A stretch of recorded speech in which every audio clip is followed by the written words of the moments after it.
माँ, हम ऐसे हवा में क्यों तैर रहे हैं? हाँ देखो, हम हवा के ऊपर चल पा रहे हैं। देखो, वहाँ भी मैं सोया हूँ और यहाँ हवा में तैर रहा हूँ।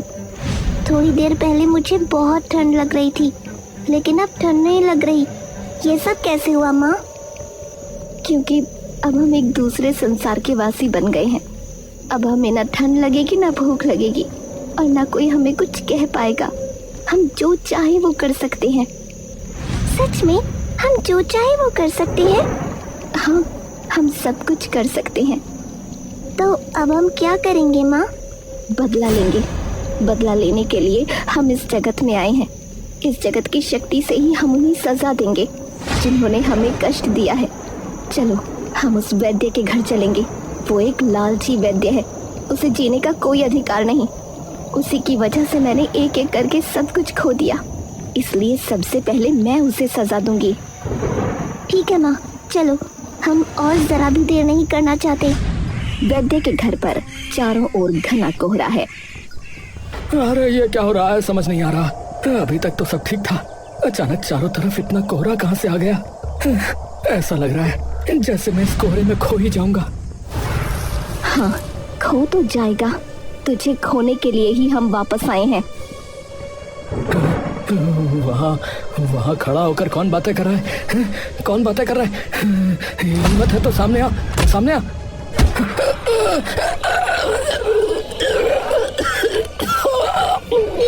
अरे छोड़ कह रहा हूँ, छोड़। तकलीफ हो रही है ना? मेरे पति को भी ऐसे ही तकलीफ हुई थी। देख, जीने के लिए तड़पना कितना मुश्किल है। चंद पैसों के लिए तूने मेरे पति को जरा भी इलाज नहीं दिया। न जाने और कितने बेसहारा लोगों के साथ तूने ऐसा किया होगा। तुम कौन हो? दया करके बताओ, और मैंने क्या किया है? मैं कौन हूँ ये तू वक्त आने पर अपने आप जान जाएगा। आज के लिए तुझे छोड़ रही हूँ, लेकिन अगर दोबारा किसी बेसहारा इंसान को पैसों के लिए इलाज से वंचित किया तो वही तेरा आखिरी दिन होगा। नहीं, अरे मैं अब ऐसा कभी नहीं करूँगा। मैं समझ गया कि तुम कौन हो, और मैंने अपनी गलती भी समझ ली है। मैं अब कभी किसी के साथ ऐसा नहीं करूँगा। तुम मुझे माफ कर दो।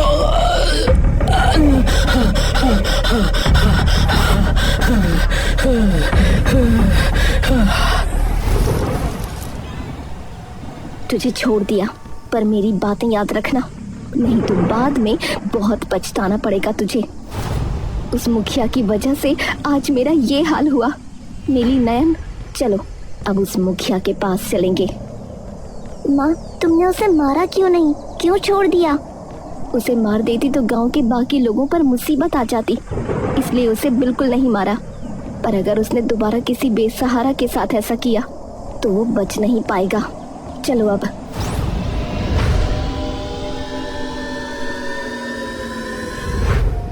इसका मतलब गांव के उस पूरे परिवार के मरने के पीछे मैं अकेला जिम्मेदार नहीं हूँ। मुखिया भी जिम्मेदार है। मुझे मुखिया से बात करनी होगी। हाँ, नहीं तो वो चुड़ैल मुझे किसी भी वक्त खत्म कर देगी। हाँ। मुखिया के घर पर। अरे अचानक ऐसे कोहरे के कुंडल कहाँ से आ गए? वैसे ही ठंड से मरा जा रहा हूँ, ऊपर से इतना ज्यादा कोहरा। ये कुंडल तुझे डुबो कर मारेगा। कौन है वहाँ? कौन है? किसकी इतनी हिम्मत कि मुझे धमकी देता है? मेरी ताकत के बारे में तुझे कोई अंदाजा भी है? अरे है हिम्मत तो सामने।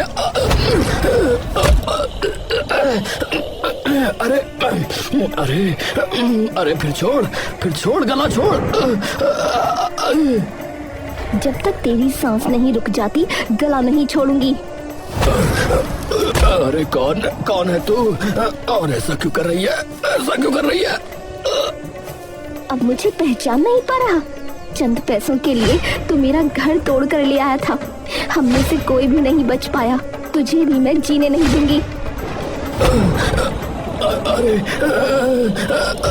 अरे मुझसे गलती हो गई। अरे मुझे माफ कर दे, मैं आपसे ऐसा नहीं करूंगा, मुझे माफ कर दे। ठीक है, तुझे भी माफ किया, लेकिन अगर दोबारा किसी बेसहारा इंसान के साथ ऐसा किया तो उस दिन तुझे कोई माफी नहीं मिलेगी। ठीक है, ठीक है, मैं अब किसी के साथ ऐसा नहीं करूंगा, किसी के साथ नहीं करूंगा।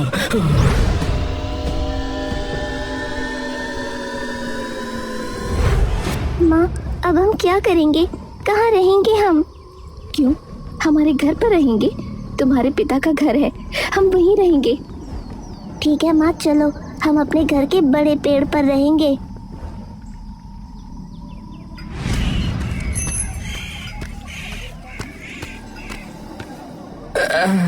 अरे मुखिया महाशय, आप ठीक तो हैं? अरे अरे, इस वक्त आप यहाँ क्यों? क्या हुआ? वैसे ही मेरी जान निकली जा रही है, ऊपर से आप क्यों आ गए भाई? अरे मेरी भी जान निकली जा रही है। उस संजीव की चुड़ैल बीवी ने मेरा हाल भी खराब कर दिया है। अब हम दोनों को मिलकर कुछ करना होगा, नहीं तो हम बच नहीं पाएंगे। हाँ, तो अब हम क्या करें? अरे मेरा जानने वाला एक तांत्रिक है, हमें उसी से काम करवाना पड़ेगा, नहीं तो कम शक्ति वाला कोई भी इससे निपट नहीं पाएगा। हाँ,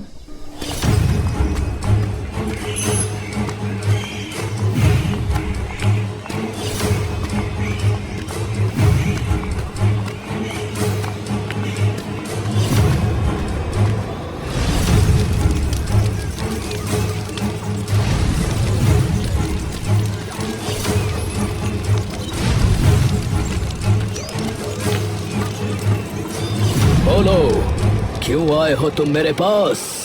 अरे हमें बचाइए बाबा जी, नहीं तो वो चुड़ैल हमें जीने नहीं देगी, हमें बचा लीजिए। तुम झूठ बोल रहे हो, तुम लोगों ने ही उसे जीने नहीं दिया। मैं अपनी शक्ति से ये अच्छी तरह से देख पा रहा हूँ। खैर, अब वो चुड़ैल बन चुकी है, उसके हाथ से तुम लोगों को बचाना मेरा धर्म है। मैं इस धर्म से तुम लोगों को बचाऊंगा, परंतु याद रखना, इसके बाद भी अगर तुमने ऐसा कुछ किया तो तुम बच नहीं पाओगे। हम वादा करते हैं कि जो भी गलती हमने की है, जो भी भूल हुई है, वो अब कभी नहीं करेंगे। आप बस हमें बचा लीजिए, आप बस हमें बचा लीजिए इस बार। तो ठीक है, मुझे उसके घर ले चलो।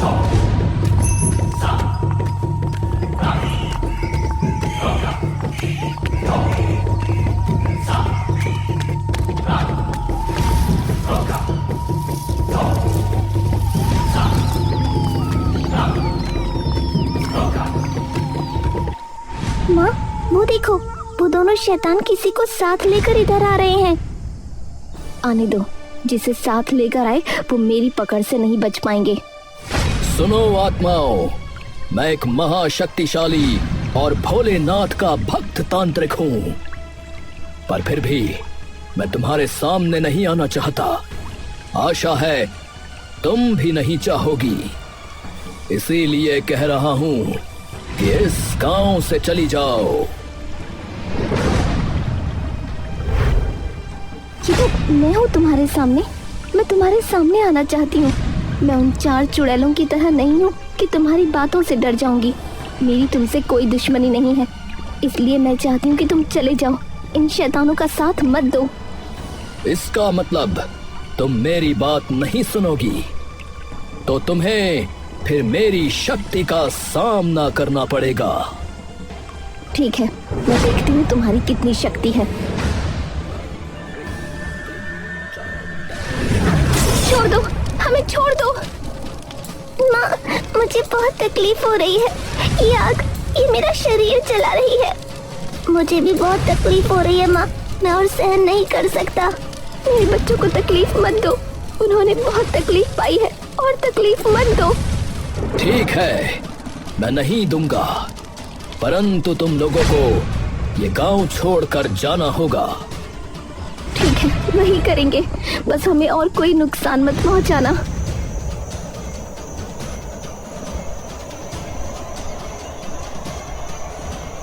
माँ, अब हम कहाँ जाएंगे, कहाँ रहेंगे हम? मेरे साथ साथ उड़ते रहो, कोई अच्छी जगह देखकर हम वहाँ रहेंगे। वो देखो, नदी के किनारे एक बड़ा बरगद का पेड़ दिखाई दे रहा है। चलो आज हम यहीं रहेंगे। माँ, ये पेड़ कितना सुंदर है, यहाँ से बहुत सुंदर सुंदर नज़ारे दिखाई देंगे। हाँ देखो, चांद की रोशनी नदी के पानी में पड़ रही है, कितना सुंदर दिख रहा है।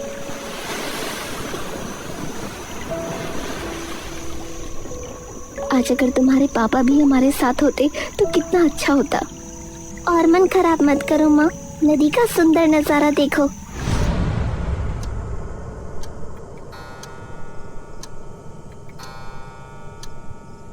अरे क्या हुआ बेटा, ऐसे उदास होकर क्यों बैठा है रे? पिताजी, नया साल शुरू होने वाला है, स्कूल की फीस से नई किताबें खरीदनी है। बहुतों ने ले ली हैं, लेकिन मैं अभी तक नई किताब नहीं ले पाया हूँ। और कुछ दिन इंतजार कर बेटा, जब तेरे पापा के हाथ में पैसे आएंगे तो तुझे नई किताबें खरीद देंगे। अब और मन खराब मत कर, सो जा। तुम फिर न सोकर कहाँ जा रहे हो? अरे बेटे की बात सुनकर अब अच्छा नहीं लग रहा है। तुम्हें ज्यादा कुछ तो दे नहीं पाता, अब अगर इतना भी नहीं दे पाया तो कैसे चलेगा।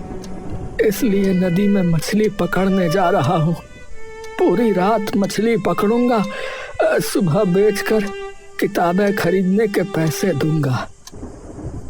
तो क्या तुम पूरी सर्दी की रात में मछली पकड़ोगे? नहीं नहीं, मैं तुम्हें ऐसा नहीं करने दूंगी। इतनी ठंड में तुम्हें जाने की जरूरत नहीं है। अरे इन 1-2 दिनों में कुछ नहीं होगा, तुम चिंता मत करो। हाँ जानती हूँ, जब एक बार तुम्हारे मुंह से कोई बात निकल जाए तो तुम मेरी कोई बात कहाँ सुनोगे। ठीक है जाओ, पर सावधान रहना, ठंड न लग जाए। ठीक है, तुम चिंता मत करो।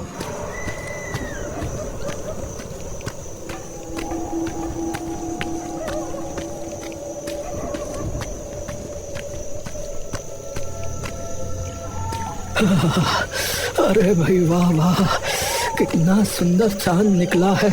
चांद की रोशनी में बहुत अच्छे से मछली पकड़ पाऊंगा।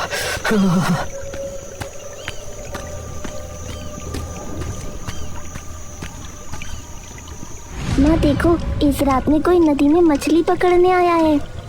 ये भी शायद तुम्हारे पिता की तरह अपनी बीवी की बात न सुनकर सर्दी की रात में मछली पकड़ने आया है।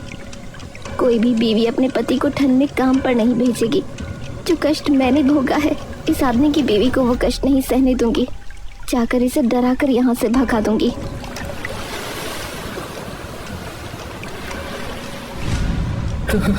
अरे ये क्या, मेरी नाव के सामने वो कौन बैठा है? अरे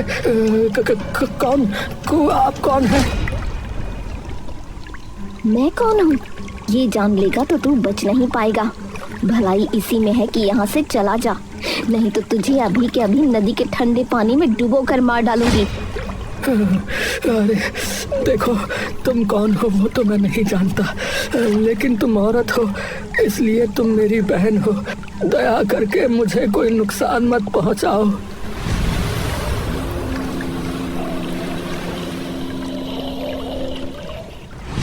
चुड़ैल को बहन बोला तो अब मारूंगी कैसे? जा, तुझे नहीं मारूंगी, पर ठंड में तेरा मछली पकड़ने आना ठीक नहीं था।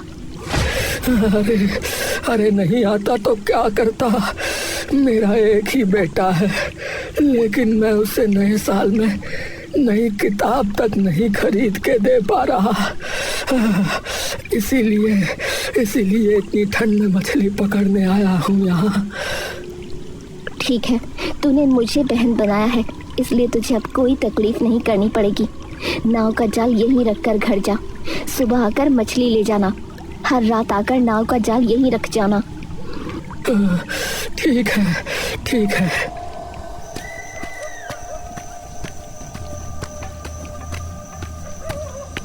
अभी थोड़ी देर पहले कहा था पूरी रात मछली पकड़ूंगा, और अभी वापस आ गए। अरे वही तो चाहता था, लेकिन देखो ना क्या हुआ। क्या हुआ? क्या कह रहे हो? ऐसी बात तो कभी नहीं सुनी। वो तो मैंने भी नहीं सुनी। अब सो जाओ, सुबह उठकर देखा जाएगा कि क्या होता है।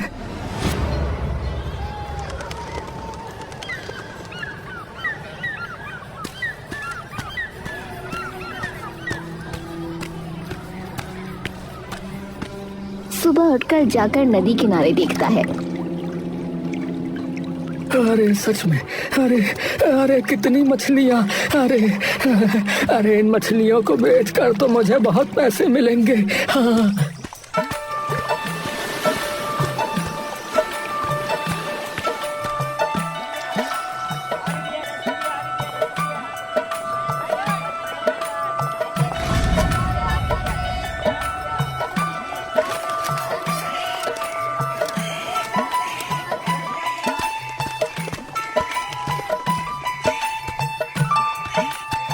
अरे राजू, राजू बेटा, ये देख, मैं तेरे लिए नई किताबें और नए कपड़े भी लेके आया हूँ बेटा।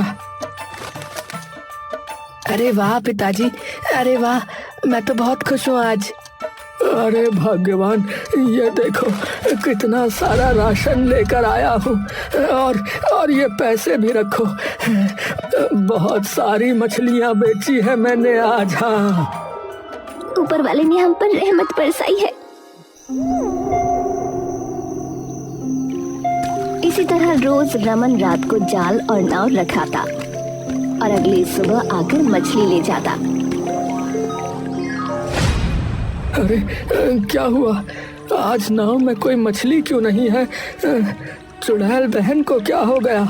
आज रात आकर खबर लेनी पड़ेगी।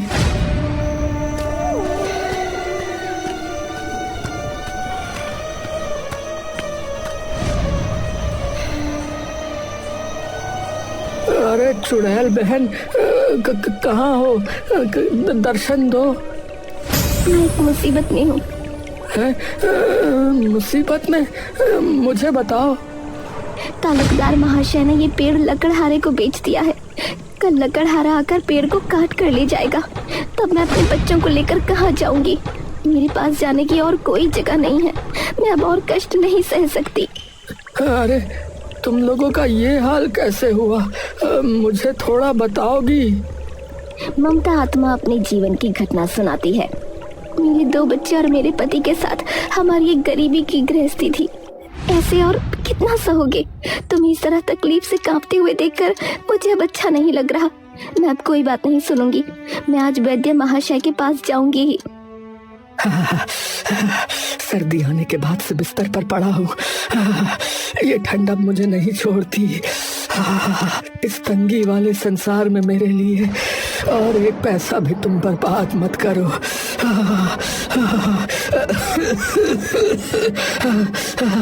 तुम मेरे बच्चों का ध्यान रखना। पिछली बार कहा था कि इस सर्दी की सुबह में तुम्हें खेत में काम करने नहीं जाना पड़ेगा। थोड़ी देर से जाना। तुमने मेरी कोई बात नहीं सुनी और आज तुम्हारी ये हालत है। अगर तुम्हें कुछ हो गया तो मैं कैसे रहूंगी? तुम मुझे रोको मत। मैं वैद्य के पास जा रही हूँ। मिली, नयन, तुम लोग अपने पापा का थोड़ा ख्याल रखना। मैं जाकर वैद्य महाशय को बुला लाती हूँ। ठीक है माँ, तुम कोई चिंता मत करो। मैं और मिली पापा का ख्याल रख लेंगे। तुम जल्दी जाकर वैद्य महाशय को बुला लाओ।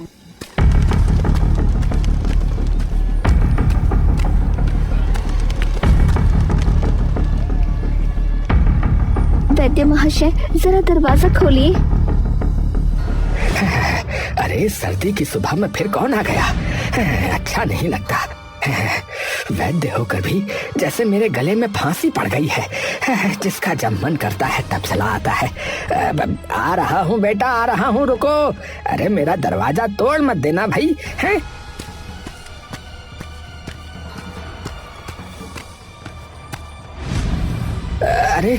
अरे कौन हो तुम? हैं?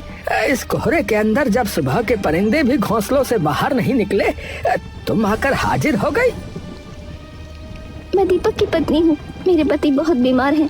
सर्दी की शुरुआत से ही वो खेत में काम करते थे। बार बार मना करने पर भी उन्होंने मेरी कोई बात नहीं सुनी। कुछ ही दिनों में उन्हें सर्दी खांसी हो गई है। अब वो मौत से लड़ रही हैं। मैं पहले ही आपके पास आना चाहती थी, लेकिन उन्होंने ठीक हो जाएगा कहकर मुझे आने नहीं दिया। अब उनकी हालत बहुत खराब है। दया करके आप मेरे साथ चलिए, मेरे पति को बचाइए, मेरे छोटे छोटे बच्चे हैं। अरे नहीं नहीं, मैं सुबह कहीं नहीं जा सकता। हाँ, कितनी सर्दी है। ऐसी बात मत कहिए वैद्य जी, बहुत उम्मीद लेकर आपके पास आई हूँ। मेरे छोटे छोटे बच्चे हैं, उनके बारे में सोचकर ही आप मेरे साथ चलिए। देखो बेटा, इस सर्दी में जाने की मेरी कोई इच्छा नहीं है, समझी। तुम इतना जोर दे रही हो तो मैं जाता हूँ, लेकिन पहले मुझे 500 रुपए दो, फिर ही मैं जाऊंगा। हाँ, अभी मेरे पास इतने पैसे नहीं है वैद्य महाशय, मैं आपको बाद में दे दूंगी ना। आप दया करिए, मेरे साथ चलिए। अरे अरे नहीं नहीं, मैं ये भी नहीं कर सकता। तुम जाकर पहले पैसे लेकर आओ, तब मैं जाऊंगा, नहीं तो मैं नहीं जा पाऊंगा। और सुनो, सुबह सुबह मुझे और परेशान मत करो। हाँ,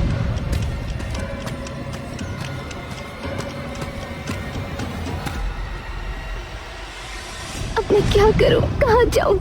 मुखिया महाशय के पास जाकर मदद मांगती हूँ, वो जरूर मेरी मदद करेंगे।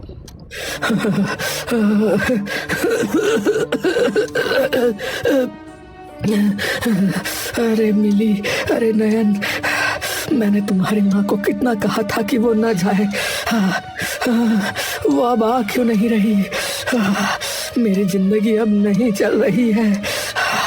मुझे लगता है अब मैं ज्यादा देर तक बच नहीं पाऊंगा। तुम्हारी माँ को कितनी बार कहा था कि मेरे पास रहे, लेकिन तुम्हारी माँ मेरे आखिरी वक्त में मेरे पास नहीं रही। पापा, आप चुप रहिए, बात करने में आपको तकलीफ हो रही है।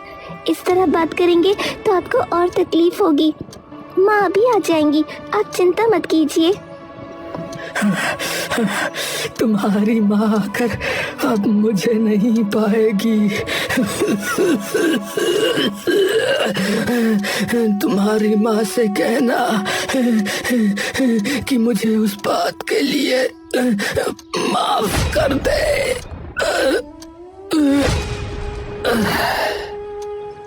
ऐसा मत बोलो पापा, माँ भी वैद्य महाशय को लेकर चली आएंगी।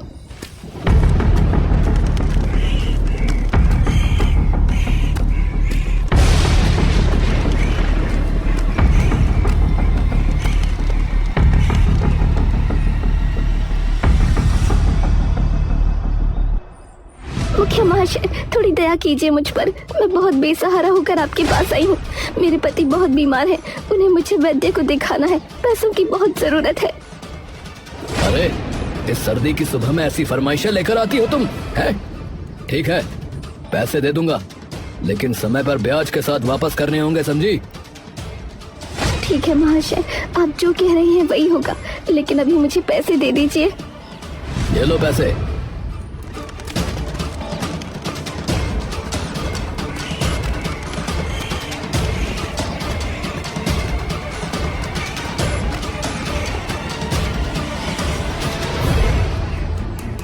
वैद्य जी, ये लीजिए आपके पैसे, अब दया करके जल्दी चलिए। ठीक है, चलो।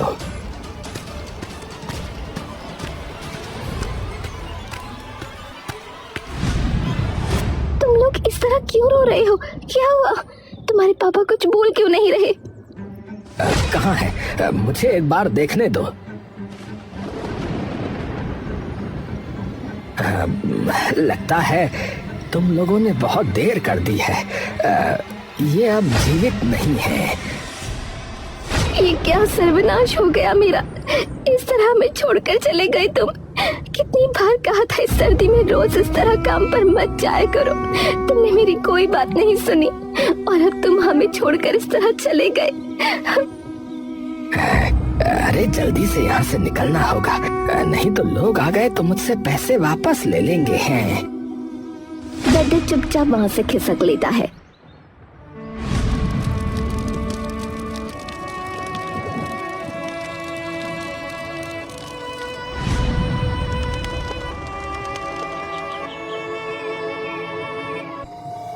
नी पहले आकर पैसे ले गई थी।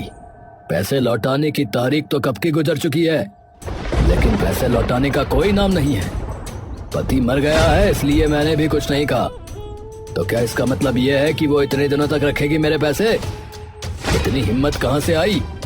ए लठैत, अभी चल, संजीव के घर चलेंगे, चल। हाँ लेकिन मुखिया जी, मुझे लगता है कि पैसे नहीं मिलेंगे। उस दिन सुना था कि पैसों की कमी के कारण उन्हें 2 वक्त का खाना भी नहीं मिल रहा है।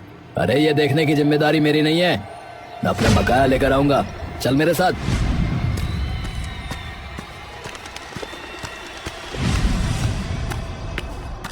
माँ, तुम इतनी चिंता क्यों कर रही हो?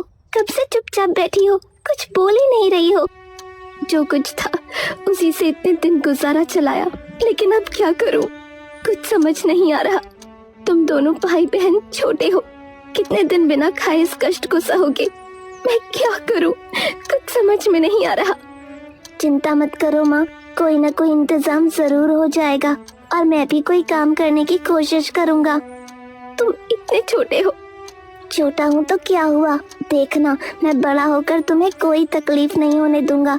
तुम्हारे सारे कष्ट दूर कर दूंगा, एक सुंदर घर बनाऊंगा।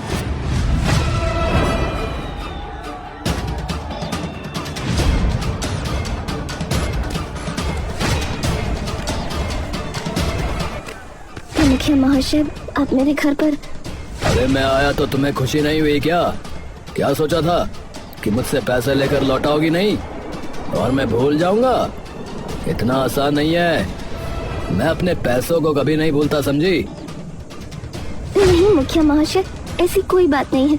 असल में मैं अभी तक आपके पैसे जुटा नहीं पाई हूँ, इसलिए शर्म के मारे गई नहीं थी। मेरे लिए दोनों छोटे बच्चों के मुंह में खाना डालना भी मुश्किल हो रहा है। मैं पैसे जुटाते ही आपको दे दूंगी। आप दया करके और कुछ दिन का समय दे दीजिए मुझे। बहुत समय दे दिया है, अब और नहीं दे पाऊंगा। लेकिन अगर तुम्हें समय लेना है और बच्चों के मुंह में खाना डालना है तो अपने पति का ये घर मुझे दे दो, मैं तुम्हें पैसे दे दूंगा। ये किसी भी तरह संभव नहीं है। मैं अपने पति का घर जमीन किसी को नहीं दे सकती। अच्छे से बोला, लेकिन बात नहीं सुनी। ऐ लठैत, पैसों के बदले इसका ये घर तोड़ कर ले चल। दया करके ऐसा मत कीजिए। इस सर्दी में बस यही एक आसरा है हमारा। बच्चों को लेकर हमें थोड़ा जीने दीजिए।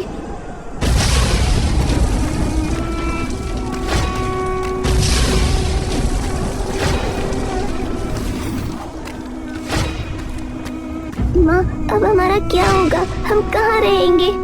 रो मत बेटा, हम यहीं रहेंगे, हम कहीं नहीं जाएंगे। मैं कुछ न कुछ इंतजाम करूंगी।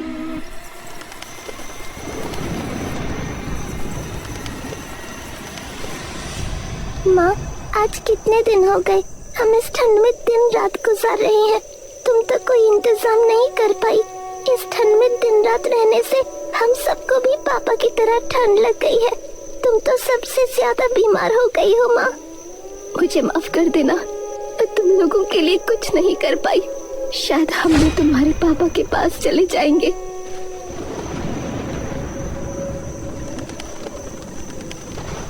ममता और उसके बच्चों ने ठंड के कारण दम तोड़ दिया।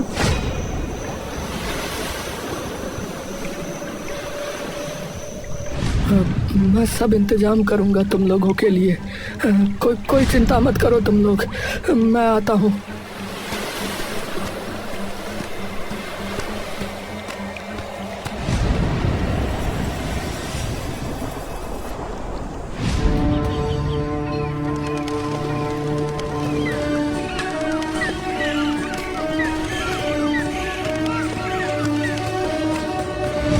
अरे रमन, क्या हाल है?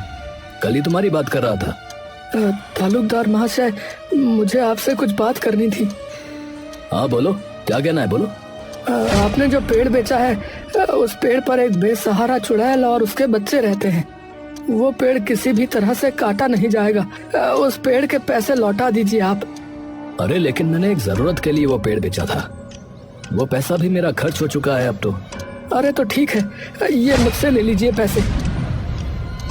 उस लकड़हारे को पर पैसे वापस कर दीजिए और आज से वो पेड़ मेरा है। मैंने समझिए कि वो पेड़ खरीद लिया। अच्छा चलो ठीक है भाई।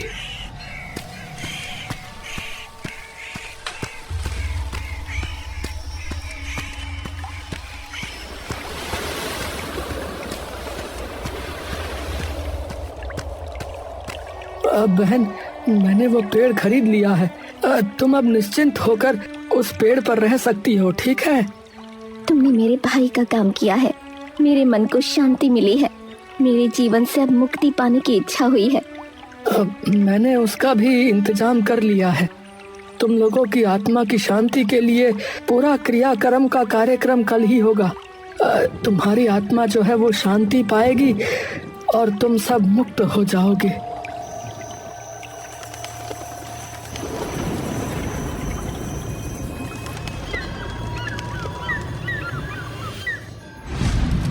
रमन ने अच्छी तरह से पंडित से ममता और उसके बच्चों के नाम से क्रियाकर्म कर पिंडदान करवाया, जिससे ममता की आत्मा संतुष्ट हुई। तुम्हारे इस आयोजन से हमारी आत्मा मुक्त हो गई है, हम जा रही हैं, तुम सब अच्छे से रहना। इस तरह अब ममता को आसमान में उसका पति नजर आने लगा, जो उसे दोनों हाथों से बुला रहा था, जैसे एक परिवार फिर से मिलने जा रहा हो। और देखते ही देखते सब आसमान में एक साथ होकर विलीन हो गए।